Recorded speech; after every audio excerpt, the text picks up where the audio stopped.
Every successful business has a story that people know and another that people don't. The late nights, the tears, the sweat, the mistakes, the failure, the wins, the success stories. To uncover all of these decisions, challenges, and breakthroughs that actually drive growth, Ecobank Nigeria presents to you Scaling Up. We're bringing together founders, creators, and industry leaders to have honest conversations about what it really takes to build, grow, and scale.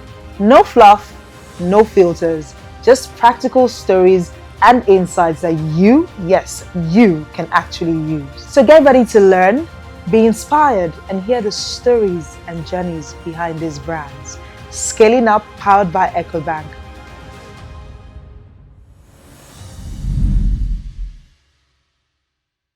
Everybody admires amazing, beautiful spaces, the stunning living room, the luxury hotels, the perfectly curated offices, the elegant finishes, and the seamless experience. But very few people understand what actually goes on behind the walls. For example, the budget reviews, the procurement headaches, the contractor negotiations, the delayed shipments, the currency fluctuations, the countless decisions that clients never see.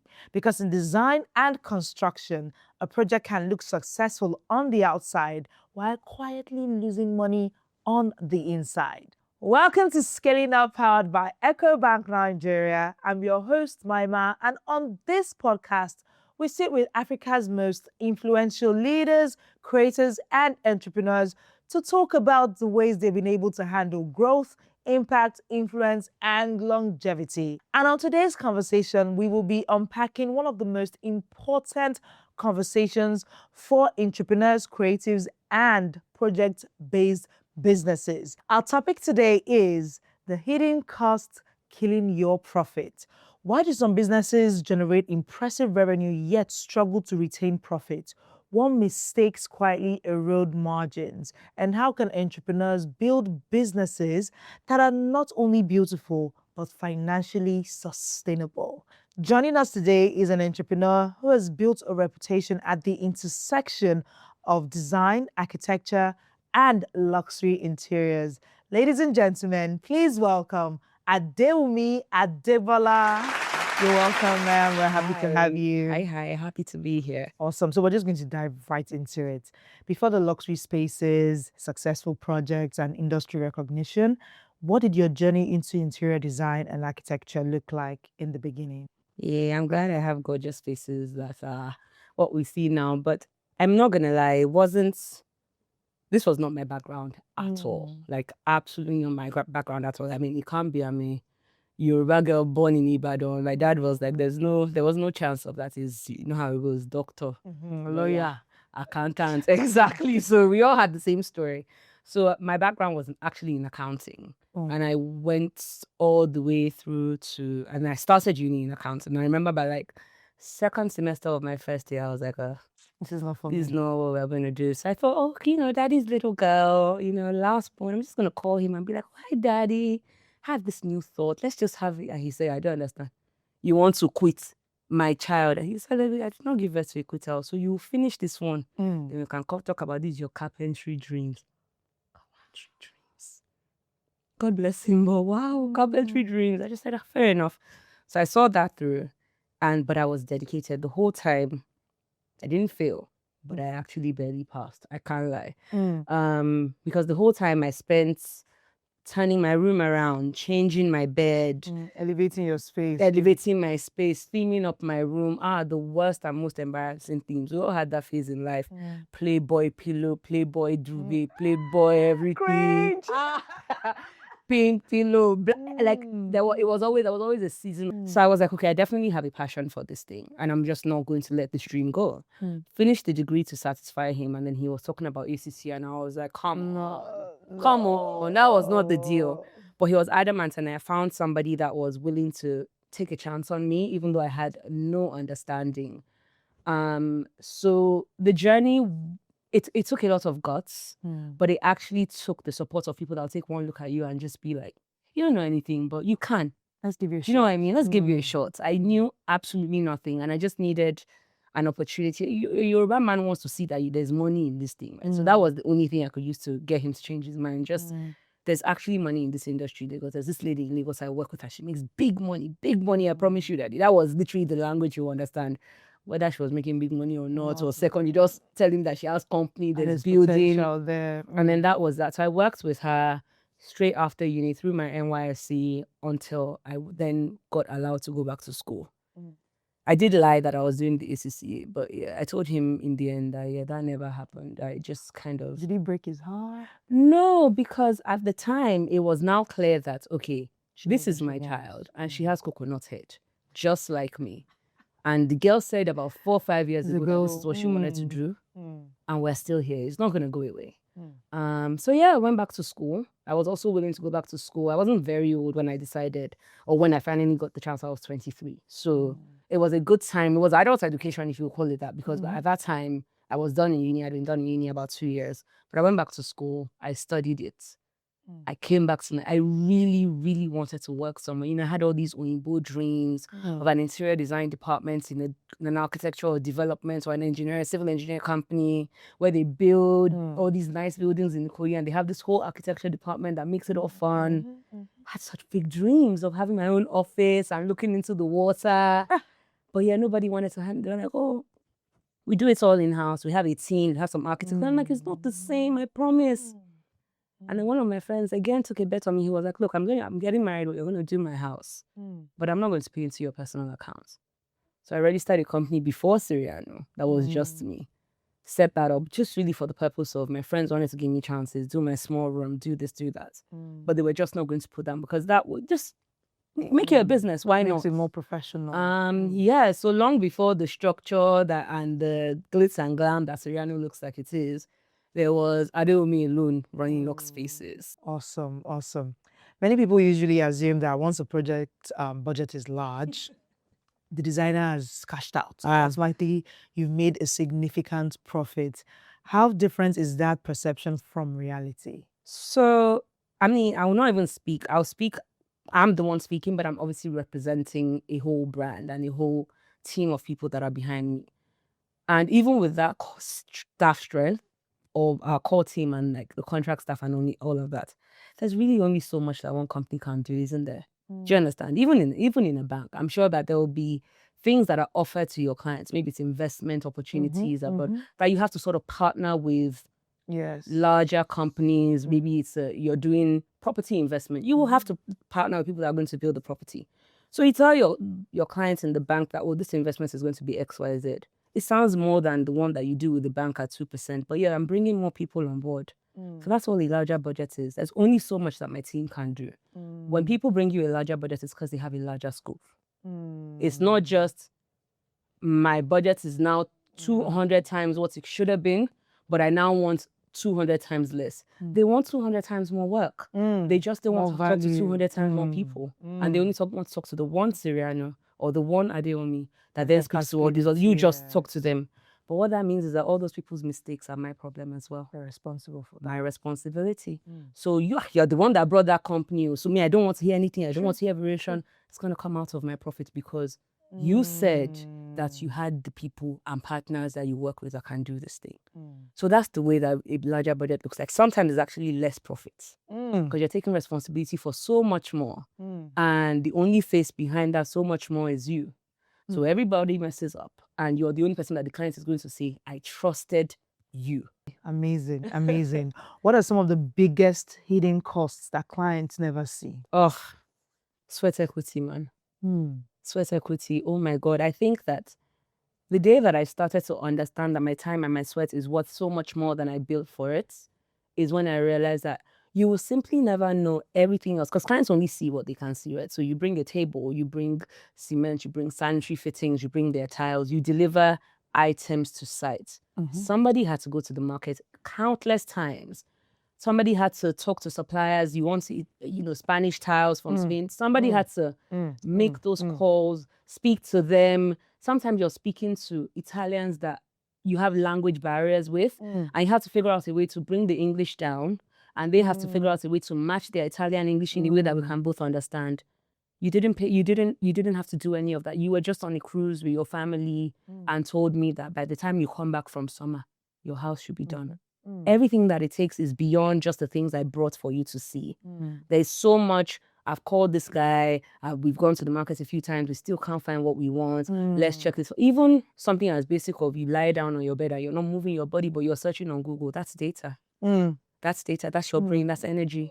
So once you start to realize that despite the fact that you're not actually moving, there's so much that you're investing into a job, even when you are in bed, even those hours where it's past my bedtime, it's 10 o'clock and I'm still thinking, Mr. This person's tiles, I'm supposed to sign that thing. That's my time that I'm investing in you. And it costs money because I can be doing so much else, sleeping instead. And that's the biggest hidden cost that no one is going to compensate you for easily because it's just so intangible. It just feels like, well, that's just what it is. Like, it's your company. It's my company and me are two completely different things. And if it is my company, then it should have ended at 5. Why am I thinking about it at 10 p.m. engaged? Preach. Lovely, lovely. So when does a profitable project suddenly become an unprofitable one? When does that shift or switch just, oops, this is not going to be profitable? Sometimes it's from the beginning for me. You know? Sometimes it's from the beginning because I feel like a very, very highly discounted profits in business, especially in our own side of the world, where we just, fortunately or unfortunately, a very large percentage of us still don't know how to behave and still don't know how to treat each other. I start to see my profits dwindling from the beginning sometimes when I see like the attitude of the person I'm about to work for, right? Because there's only so much, I don't even know how to say this in like the least emotional way, but there's only so much that you can take for a bag. Do you know what I mean? Like, it's like you look at yourself and you're just like, God, Is it that deep? Is it that deep? How much is this money? Lorelo. Exactly. You're just like, how many is it? Okay, you now count, okay, 1,380 is $1. So at the end of the day, all this money, I still cannot even just go and buy a house by the beach. Like, that's the way you start to think about yourself. And you're looking at, I actually just dumb myself back down to the basics of things. I've not even taken any money from you and we already have this problem. So sometimes for me, it's at the beginning, I'm just like, this is not even going to be profitable. And the switch happens even before we get in because there's a different body that people wear when they've also paid for something. So if you're already like this before I've even collected your money, and imagine when it's now become, I paid, I don't want to escalate this to who? Because what really is the problem? Madam, it's 8:39 in the evening. You're in your home with your family. I run a business and I'm sure you run something, maybe not the same thing, but the same way that you're in your home with your family and whatever you're doing, they cannot be calling you like this right now. It's the same way that you can't be calling me. So sometimes my profit ends there and I have to pick, I just need to pick a side. What am I going to do about this thing? Do I really want to see this thing become a reality or am I able to count my losses and move on? So sometimes we actually just count our losses from there, but sometimes no. You look at the numbers, you think of the salary, and you think of your expenses, and you think, I actually have to take on this one. Always a mistake. Always a mistake. And I've realized that the switch between making a profit for me and not making a profit simply is always the attitude of the people I'm working for. Because I don't know whether it's not that we're not trying to make money. Of course, we're trying to make money, and we do make money. But oftentimes, we actually discount our profits over the output that we're trying to give to somebody because of how important it is, how it has become to us. It could be the support along the way. It could be just experiences, just the vibe of the person. You know, sometimes you just do something and you're like, Abdul, we didn't build this woman for this thing. But no. Remember, let's run it. I cannot, for me, I cannot see a project that looks incomplete. Exactly. I can't. That excellence. That excellence has to be, and that excellence has like a line. There's a line between incomplete and you just, there's plants and little things. You have this little tray on the table. Those are add-ons, but like there's a basic design that is going exactly like that translates to this person has had a conversation with us about how they live their lives, what their kids do during the day. There's a basic line to the basic things that they will need in their space for that to be achieved. Attitude is the thing that it does the switch in me personally. I think it's because of how I am. I don't have it in me to treat people in certain ways because I don't know how. And so like my profits can switch off like that in my head. Not even on paper, not even in actual money, but it can switch off in the moment in my head by somebody just being extremely, excruciatingly, painfully badly behaved, that I'm just like, there's just no way I'm going to come into your home and try and take it over and try and make you be happy. And I just don't, you don't look to me like you enjoy happiness in life. And I just don't want to be a part of that narrative, because there's just simply no profit I can write down that can ever be worth this. So the switch can come from there as well. And then time.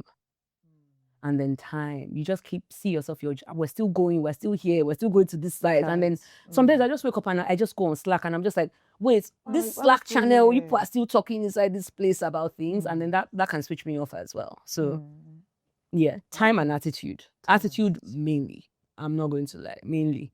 Have you ever completed a project? To the public, it looks, this is perfect, this is successful. But then it has taught you expensive lessons privately. A lot.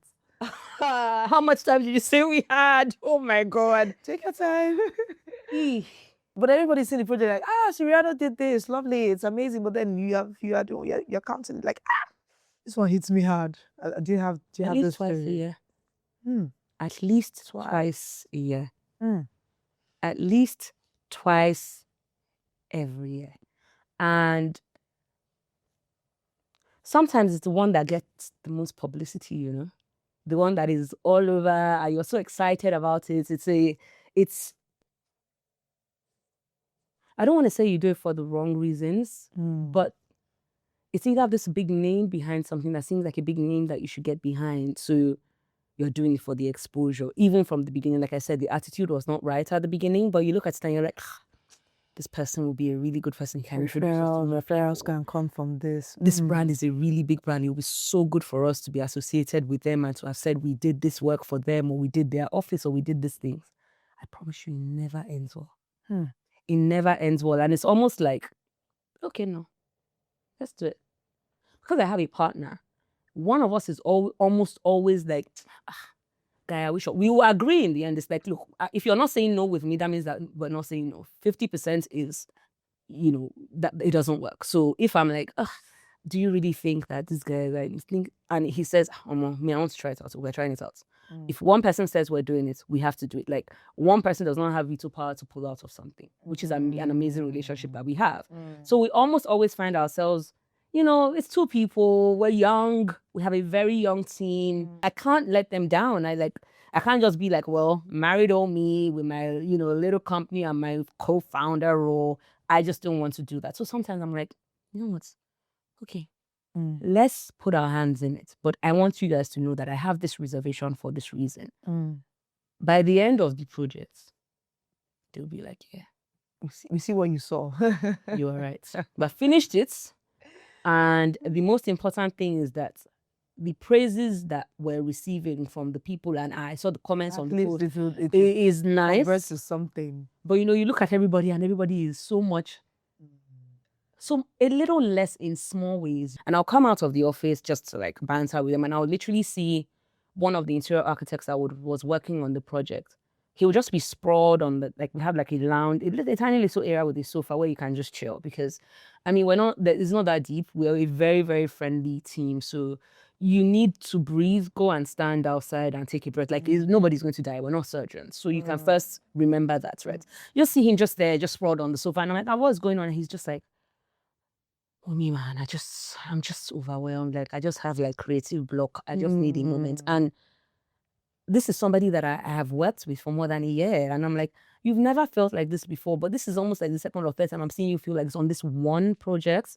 So it started to bother me, and I started to realize that we make these decisions, just two of us, and we do this vote between just two of us, but we don't do any of the real work. We don't face these people. We don't go to site with them when the client comes and starts saying, what is this rubbish? Do you understand? No, this is not what I was expecting. Because, you know, in the 3D, it's a little bit more like brown, but this is a little bit more like off brown. And you're looking at the person like, come on, like, what is this that you're doing? It's a 3D, it's a computer-generated image. Even the AI apps will tell you, AI can make mistakes. Please read through. Madam, this is a computer-generated image. Of course, the reality of the colors will now be based on what exists in the world and what you pick. And it's just like, yeah, but that's not what I was expecting. And it's like, all right, we'll keep trying this thing. And sometimes you actually have to tell yourself that, well, I've made this mistake and I'll see it through to its logical conclusion. So essentially I'll finish what I've been paid for, but maybe I'm not really a fit for this thing. But when you don't have that opportunity, which, like I said, happens to us about 2 times a year, again, you're a young team, you're going to keep making mistakes. Even in your 50s, 60s, you will still find that so many mistakes are being made by business owners, and they're not necessarily mistakes. Sometimes it's a means to an end, right? Sometimes you just look at your expenses and you're like, oh, more. Something has to give, and I'm just going to have to suck it up, like, because it's just not that simple. I'm not a baby. I have to have tough skin, but sometimes it's not a lot of times it's not worth it. Like, the worst one is actually till dates our biggest job, and not by the budgets or anything, but just by like what we will think would be, oh my God, the amount of work we did, the size of it, the publicity. It was exciting. But the lessons were rigorous. In fact, the lessons we're still learning them, and this is well over. It's been a while, and we're still like, you still see some people. Let's not go and be like, do you understand? It's like our benchmark remember this project. What would you say are the biggest profit killers? Is it FX? Is it procurement issues? Is it the scope itself, or project planning? Maybe underestimating? What would you say are the major or biggest profit killers in the design and architecture industry? So I'd say lack of cost control for me. Like you said, FX, exchange rates, inflation, all those things are factors that are affecting at the same time, right? So say, for example, I bring 1,000 naira to invest, and the returns is 5%. At the end of a period, I should have 1,005 naira. That 5 naira, I don't really know what it's going to stand for, because I also have to think about the cost of things as of when I invested. It's 1,000 naira could buy me, and what it would be this microphone. By the time my investment is done at the end of the year, this microphone is now 2,000 naira. Yes, I've gained 5,000, but I still cannot afford what 1,000 naira could do. So there's that. Generally, from just economic conditions, things are changing, that's fine. And then there's also the exchange rate. So what I could buy if I traded 1,000 naira before, I cannot even do it now, because as inflation is happening here too, and my money is not, I don't really know what is going on. The exchange rate is also happening. So it's just too many factors affecting you being able to cost, and projects are so long-winded. I think the shortest a project will take us, if we go from design phase, where thankfully we don't even collect execution money at all from anybody in design. So people are always like, oh, even if you don't know how much it's going to cost, let me just give you something now. No, thank you. No, thank you, sir. You called your bank, you can fix it. You can fix it for a profit, so that even the profit can add to the. You can fix it with your bank. But I'm not going to be anybody's savings scheme, because I am not a bank. And those kind of things are the kind of things that put you in trouble. So lack of cost control is high up there, because it's just out of your hands. You go to bed a business owner thinking one thing, and then you wake up the next day thinking another thing. Then there's poor planning.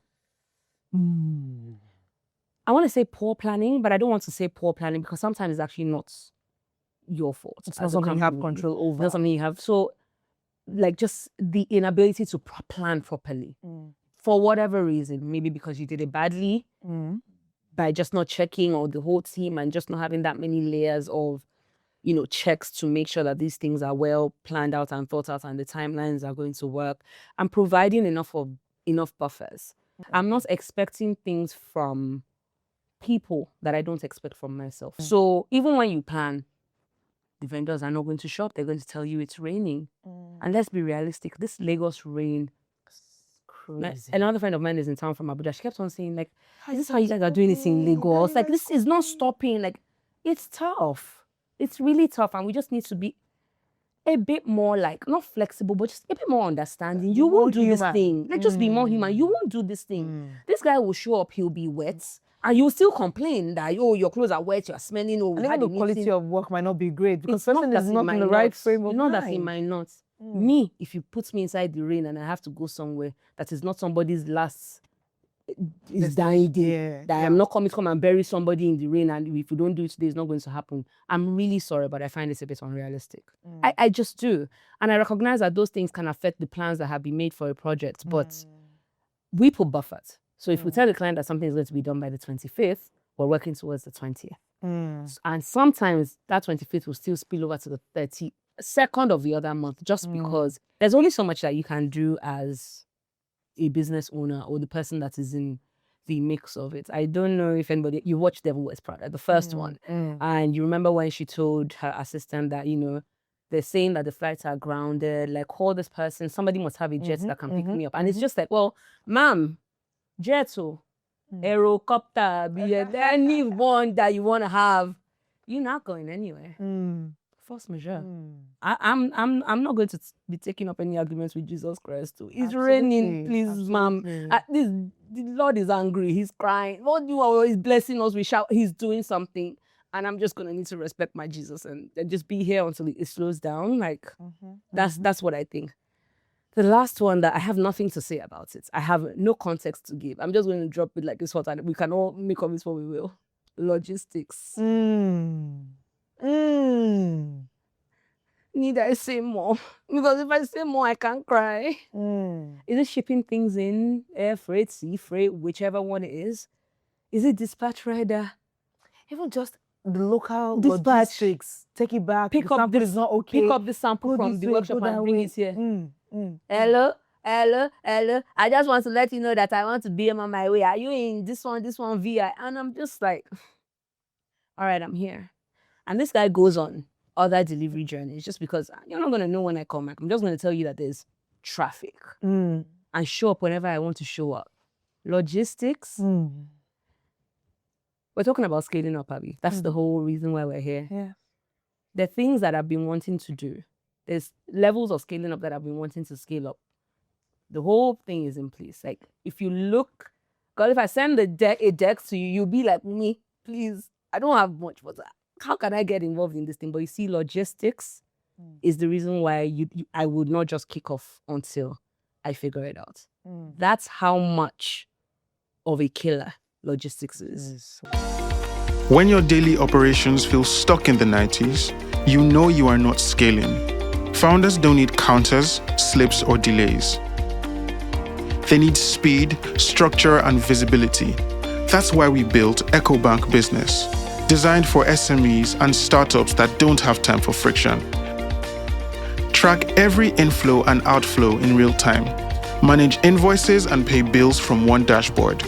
No more switching banks or juggling apps, just seamless control. Stop operating manually. Start operating like a modern business. Ecobank Business, your growth partner. Download the Ecobank Business app today and power your next move. Those are really profound points. How do you protect your profit without compromising on quality? I communicate. I communicate. That's with the client, with right? the clients. If you don't accept your responsibility as a collaboration and you think that you are doing something for somebody, almost like they didn't only hire you because you know it's better than them, because one thing that you don't know better than them is how they want their space to be. Yeah. So you don't know it's better than them because they still need to tell you a lot of things for you to be able to achieve certain things, right? And compromising on quality doesn't just come from a place of quality of what they see, can also be the quality of the service that they received. Do you understand? And the word variation is in the book of English for a reason. Once you have, first of all, you see that, which is why attitude is important, like I was saying at the beginning. So there's levels to this thing. And if you don't tell me how much you want to spend, I'm not going to know. So communication is the key thing. But you can only communicate with somebody that is willing to hear you and somebody that is collaborative with you. So finding the right balance of collaboration, especially if you're doing residential spaces, which I love and I'm very passionate about, is so important. If I come to you and I'm like, oh, now I'm really sorry to say this, but this is what we quoted. And when we're trying to buy, it turns out that things have really changed and we're affected by this. We really want you. I won't have come to you if you didn't come to this. Why won't you answer me? automatically we can go into your family hobbies and say, a few of the family members likes to read, so we can do a library. But for you and your son, you guys can bond over some drinks, so we can do it. We're able to give you the options. So I don't really, if we're communicating like that on those levels, clients don't necessarily draw the line on money conversations only. It's just a notion. I don't think that money conversations are my hardest conversations to have with clients. You just need to make them. It's going to be in your house. Justify it. It's just to justify it. They can see the numbers are there. But I learned this from traveling and leaving Nigeria and seeing the way that we conform as Nigerians when we're not in Nigeria. And I'm not talking overseas, far abroad. Go to Ghana. Fly Africa World Airlines to Ghana. You see, from the bridge that I don't know what it's called, whatever that bridge is that connects planes to the airport and you walk through, from there, you don't see anybody jumping queue and saying, I've been waiting since. Yes. All of us are in line, waiting. True. They ask you, what's your seat number? You say 8A. But when you're flying Arik Air from Lagos to Abuja, they ask you, what's your seat number? I know my seats. So communication, like, we know how to conform. We really do. We just choose not to because we're used to Nigeria. So I don't see. I mean, I have people that choose to make it a problem, but I just want this is your house now. So we'll work with what. Just if you don't choose, if it's your own way of doing it, they can make it better. And if you don't want, you don't be offended. I just wanted better for you, you know.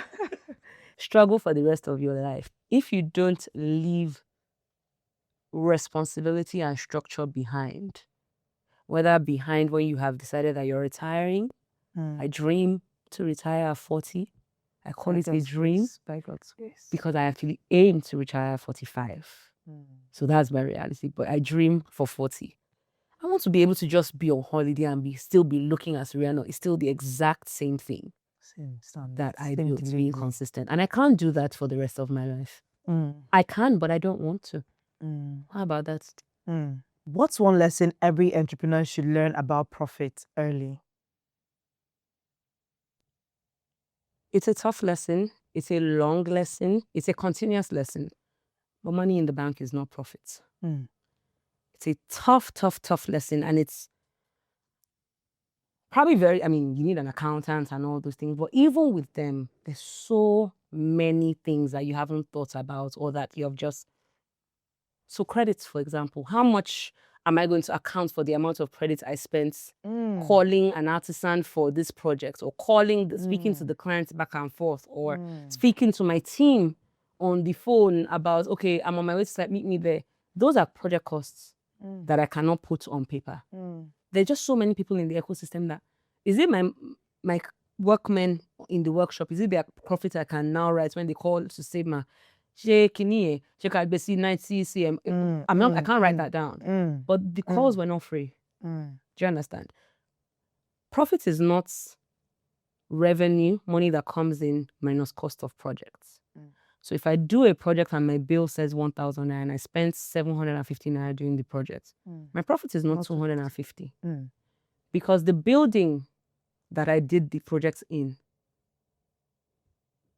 costs something every year. And the work I was doing in that building for the project must account for a fraction of my rent, which is a cost, is an expense of my business. So that goes out of my profits. Maybe not my 1 year's rent from one project, of course not. But if in a month, for example, I'm working on 3 projects and I'm spending time on that 3 projects in my office, I'm going to have to prorate my rent for the year by 1 month and then divide that by the 3. And each project has 133,000. Do you understand? Apportion to them towards the rent. How much of that are you going to do down to the nitty-gritty? All we know is at the end of the year, I made this money, I have this money left, this is my rent, and I can afford to pay it. But you don't realize that what you have written as profits from Project Maima and what was the real profit from Project Maima is 2 different things. Your staff salaries, for example, it's not free. The business pays that. And profit is not project profit, it's business profits. It's a holistic picture. You're not breaking your profits into this product. At the end of the day, is the business profitable? And those are the things that make you realize, but Because I made money. We made money when we did this one, and we made money when we did that one. We made money when we did that one. How come at the end of the year, it's not because you did not adequately think about? So people will say it's expensive. What does expensive mean? You came to my office or my studio. It's in VI. That rent must count for something. If I tell you to come to certain areas for my office, you won't choose my company because it's too far. You won't choose my company because it's not in a location that you deem worthy of your luxury. Exactly. This perception has to be there. So I've chosen a location that is a certain amount of money. That needs to go into my pricing. Before you know it, those things, bad planning, bad costing, bad billing, and wanting to be doing pay small, it costs you more, even in structured terms. People would ask, how do interior designers actually bill? Do they, when they give you the total cost of the project, do they add like a service charge at the end? Or do they build the service charge into whatever aspect of the project that they are working on? So the fantastic reason why I can answer that question is that we've tried both. Okay. At the beginning, we would just find out the teacup is this price, and then we just mark it up.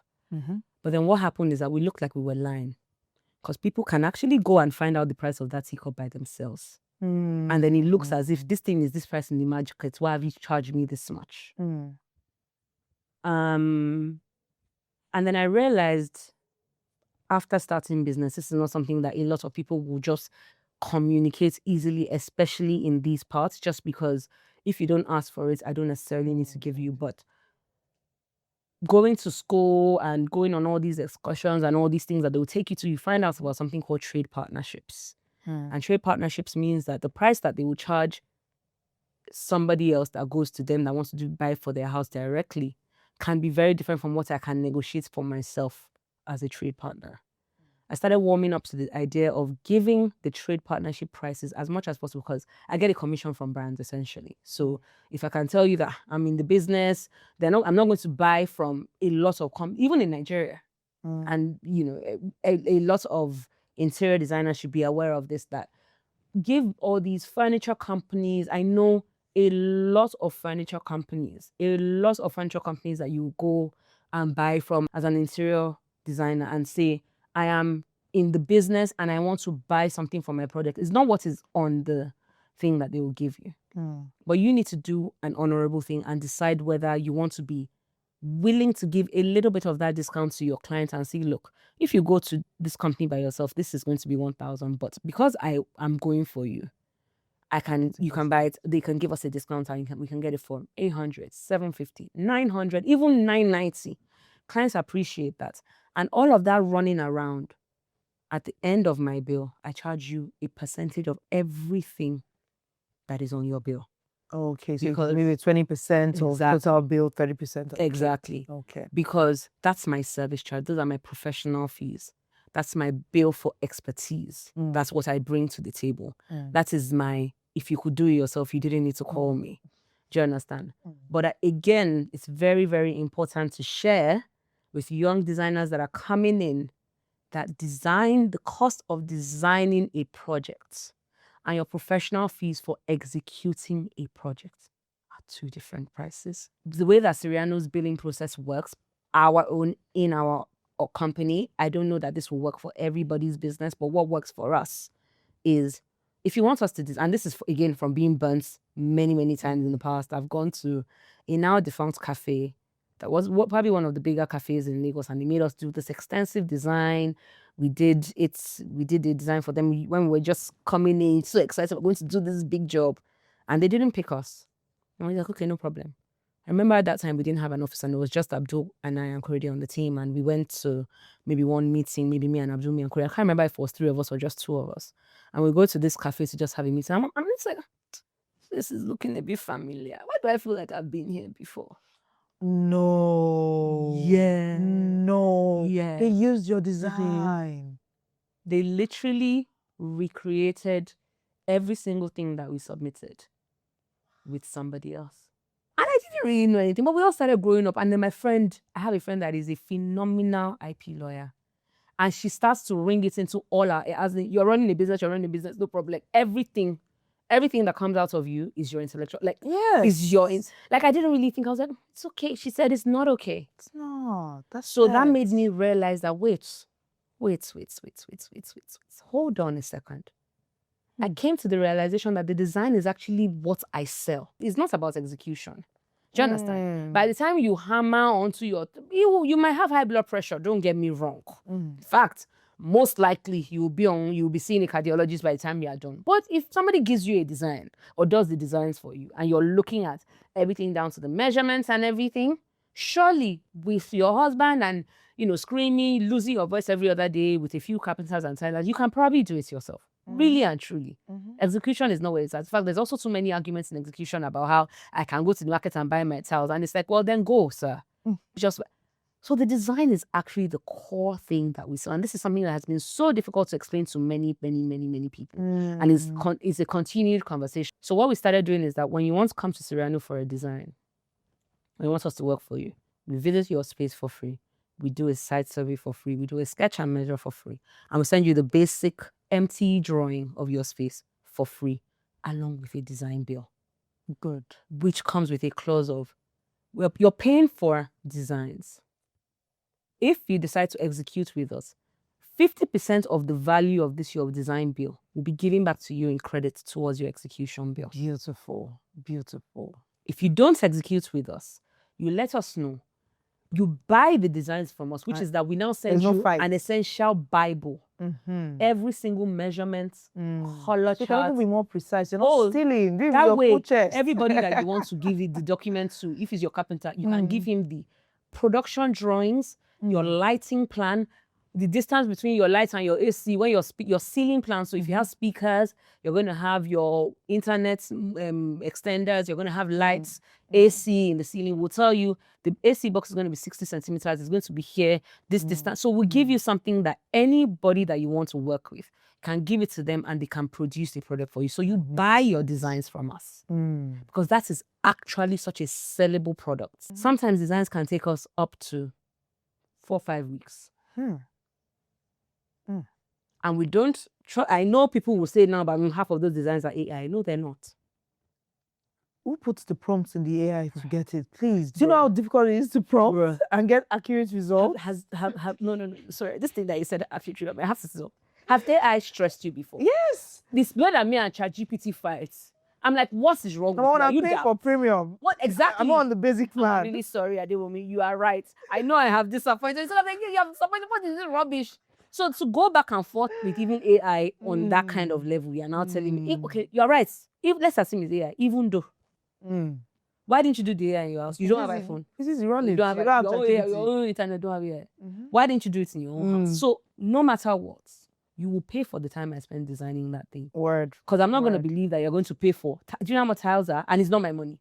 Half of the execution bill is procurement. What am I saying half? 90% of the execution bill is procurement. You're the one going there, you're the one checking, sampling. There's still all these conversations about, am I supposed to tax?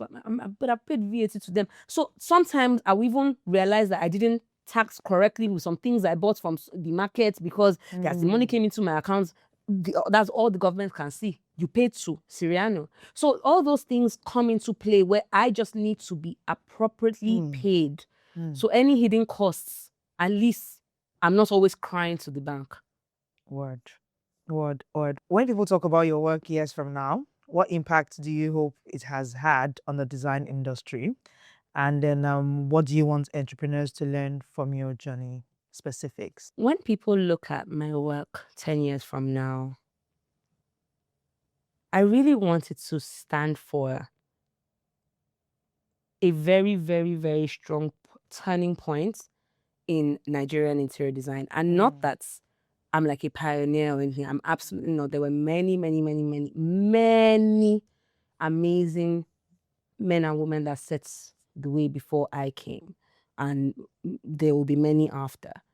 But I feel like some of these conversations that we're still having to have today came from a place of I'm just accepting things and let's just do it. Let's just go. And I want to be known as the person that didn't just go, that did things by the book. That didn't do things the way that things don't work like that in Nigeria. I did things the way that they are meant to work. So we're moving to the rapid fire session now. Basically, don't think too much. Just answer as it drops in your heart. Okay. Basically. So It's like what you wake up and do. So you don't have to think too much to do it. Okay. All right, I'll run through them and then we'll go. Revenue or profits? Revenue. Biggest hidden cost? So it's equity. Okay. Design trend you wish would disappear in homes or All white space? everything. Yup. Minimalist will kill you. All They white will not have that. everything. I've said it before and I'll say it again. Your house is not a beach party. White has gone. I think They're not letting it the go. white zone era is gone. Clean girl now. aesthetic has now become like, I'm like, yeah, I hear that. But your clean girl aesthetic can actually still come in color. Like, if you like color, like you can still. I'm a nude girly. Do you understand? In my nude girly phase, I like lime wash a lot. And in that's that fine. nude, in that, but white used to be so good. They used to say white makes the space look bigger. It does do that, but white has gone. Let it go. And the thing is, Or introduce yes, it in more sophisticated do it right. ways. That's the thing. All white, and that's why I said all white everything, not the clean girl aesthetic, no, just all white everything. Awesome. Luxury or functionality? Functionality. Most overrated business metric. Most overrated business metric. Profits. Because we don't check it well. We're not checking it well. We're not checking it right. So we're so focused on it that we're not focused on everything else. And if you're too focused on your profits and you're not thinking that you're not doing the business right. You're closing so many other doors. Because profit can come in so many other forms, but we only think of profits in the cash flow way. Yeah. Deep. One thing entrepreneurs underprice. Themselves. Hey, if I tell you what I'm worth, I will not be in this planet with you people. I will just be with my wings, with my maker, because that's the only person that can pay me. We are honored. Yes, we are honored. Please. Talent or systems? Talent. Because you can build systems. You really, really can. You can, once you have talents and care, you can create your systems. You can form your system and people can fall into your systems. Deep. What's the bigger challenge, clients or contractors? Contractors. Why? They're just contractors. They do them. They just do them. The clients cannot be the challenge. They are the ones that are paying you. Do you understand? Like, you're doing for them. That's your clients. But contractor, Emma worry ma alishe. I get you. Knowing fully when they will not do it. Ma. Kini, the work is done, ma. It's just you that you're looking at this thing like this. We are finished, ma. No, you haven't. No, you haven't. No, you have not. Contractors always, all the time. What's harder, getting clients or keeping profits? Getting clients. Getting clients. Getting clients is a bit hard. Just because there is plenty of space in the sky for all of interior designers to fly, but there's a lot of interior designers in Nigeria now, which I love, by the way. I really love how the market has opened. In this our new day, was only a few people. When I was looking for where to work, there were only a few options that I had. And now all of a sudden you have so many others. Getting clients, getting profits is what? One client is profits now. Do you understand? See that profits. Exactly. Do you understand? One client, like I said, everybody thinks of profit as project profits. So one client just like, I made money on this project, but you need so many clients to make business profits. So getting clients will always be. Word. How do you deal with a client complaint? I rant to my people, not to the client. Okay, not to the client. I express myself. And I express my emotions. I don't bottle at all. And I have a whole village of people that supports that, sort of out. Like I'm able to let myself out, which I'm very grateful for. And which I think every entrepreneur, if you don't have people and not one person, because you also can't burden one person with the sole responsibility of your problems. So being able to rotate with no personal things is I just need a moment to just have an outburst. And once I've done that, I can then wear my wisdom and my professional cap and properly, sometimes I run to ChatGPT and I'm just like, can you imagine this guy? And then can you make this an email? Crazy. You're not, you are not crazy at all. But I let the real feeling come out. And then I can now wear the professional and all those ones feeling, because pretense cannot do it. Like I said, I think you and I were talking off camera about something that pretense cannot do it. If you're able to communicate with the client properly and share your reservations and help them understand and see, then yes. But if you feel like you can't, rant to yourself. And I'm very solution driven. I also don't like going back and forth with clients very much. I find it very embarrassing. So I'm very, this is the problem. This is actually what caused the problem, and this is what we're going to do to fix it. All those, it wasn't our fault. You are the one that said it's not. He said, she said. I just think that is very, very like tacky, unnecessary. So I wouldn't really, Awesome. Last but not the least, what does scaling up mean to you? What does scaling up mean to me? Right now, scaling up looks to me like what it is for me right now, which is I have a team that I really don't have to bring anybody in to take people up. So I don't need to hire high level. They can grow into those. Every single person on my team has grown into what they are today, even when they're within the same role.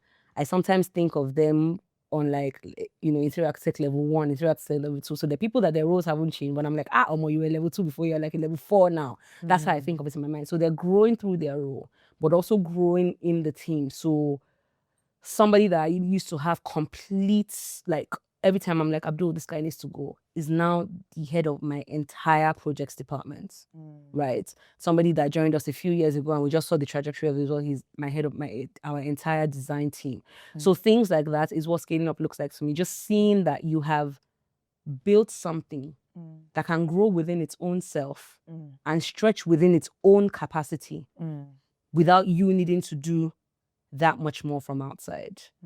That's like what scaling looks like to me right now. But more importantly, I want Siriano to grow into something that is beyond what we tell you that you're going to get. I actually want you to be able to feel and experience at least a snippet of what can be delivered for you a bit more. Not by way of a showroom that you come and buy furniture like you'll see, but more from like an experiential point. And I'm still tailoring the thought process of how that works and how that will be interpreted. So by God's grace, we'll be back having the conversation when it does actualize and we have scaled up, because it'll be so beautiful a story to tell. But again, all of that is still being done and still being thought and planned through. I told you about it earlier when I talked about logistics. With that same small team. And that for me, there's no larger scaling up than that. Awesome. There are very few things that I need to bring in from outside with what we have right now. No. Awesome. Thank you very much. Thank you for having me. This has been amazing. I can't even exaggerate over it. And that's all we have on today's episode of Scaling Up, powered by Ecobank Nigeria.